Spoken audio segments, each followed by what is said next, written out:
one small thing. Yeah. When you bring me out, can you introduce me as Joker? The Joker, one of the most iconic comic book villains of all time, returns to the big screen after 11 years. Now with his own solo film focusing around the origin story of the Clown Prince of Crime, portrayed by Joaquin Phoenix, we see his descent into insanity. The film became one of the most anticipated films of 2019, and one of the most successful as well. But with the character and the film came controversy. Theater chains saying no to costumes at showings of the new Warner Brothers movie, Joker. Critical acclaim and Oscar buzz, along with controversy and outrage. Think about who this could affect, what could happen. They're calling on Warner Brothers to take a stand against gun violence. The mainstream media began to worry that the film would cause harm and inspire mass shooters. The reason for this was because of the shooting that occurred in 2012 at a movie theater in Aurora, Colorado, during a midnight screening of The Dark Knight Rises. Suspect is in custody right now. We know he's a young man, 24 years old. Though the media tried to say that the movie would cause harm, instead, it gave audiences a better look and understanding of how the mentally ill are treated in society today. I don't think people understand that mental illness is something that people can't control, that it happens to us through traumatic experiences or we're born with it.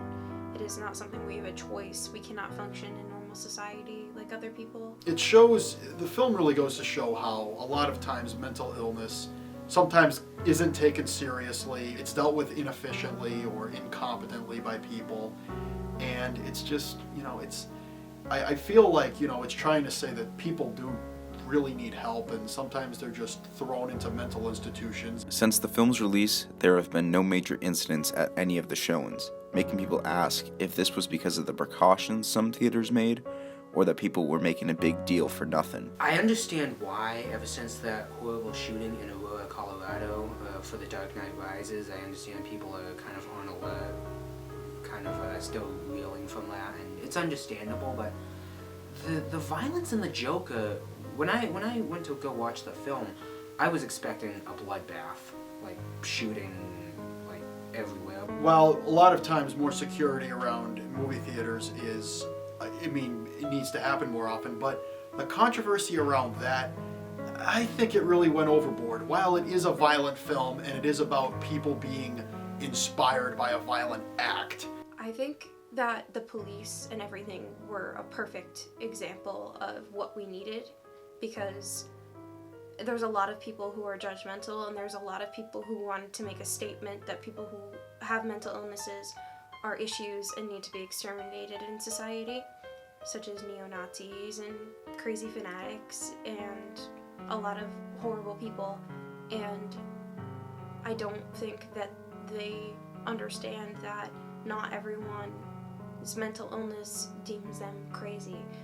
I think that the film portrayed a perfect example of mental illness, because he was trying to function in a normal job, and he was trying to function in normal society, and he was taking care of his mom even with all of the issues that he had, and he was functioning. And it wasn't until they cut his funding, they cut his meds, his mom died, all of these things happened, that he finally crashed, I guess, in a way. And I think that's very accurate, because most people who have mental illnesses can function in society until something extremely bad happens, and then we see it in the news. And they only portray what happened in the news. They don't say they were functioning fine in society, they had a job, they only, that they were contributing. They only say, oh, this crazy person did this on the metro. In conclusion, The Joker has become one of the most accurate films on how mental illness affects the people in society today, and perhaps could even go down as a modern classic, and very well could earn Joaquin Phoenix an Oscar for his amazing portrayal as the Joker. What do you get? I don't think so. When you cross a mentally ill loner with a society that abandons him and treats him like trash! Call the police, I'll Gene. tell you what you get! Call the police. Get what you fucking deserve! I believe we need more films like The Joker today in society. Only then will people start to understand that mental illness is not a joke, that it needs to be addressed.